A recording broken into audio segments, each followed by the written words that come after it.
The QI team, which I lead, is obviously focused on trying to develop a quality-focused health service, a health service that thinks about quality all the time, that is exercised about improving quality, and that enables everybody to work to improve quality and gets obstacles out of people's way. That's the kind of health service we want to engender. That's the kind of culture we want to develop.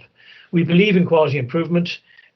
We believe that it requires a strategic approach that isn't just about a technical fix for a technical problem, but it's about changing the environment in which we work so that quality is a much more likely outcome. So it's about collective leadership. It's about empowering frontline staff to act on their own ideas, that everybody is an expert in their own field. And that's something I've seen very prominently coming to the fore during our response to the pandemic.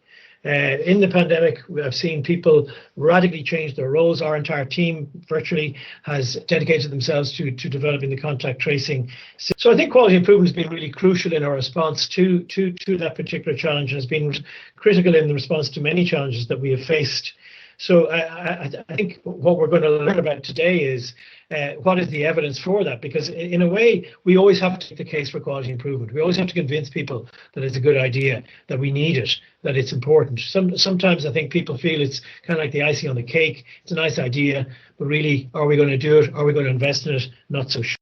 So I think we need to draw on this evidence. In Ireland, we've looked at the international evidence. We have seen evidence ourselves for it being both effective and, more importantly, cost effective, which I think is where our academic colleagues come in very strongly to help us unpick that question.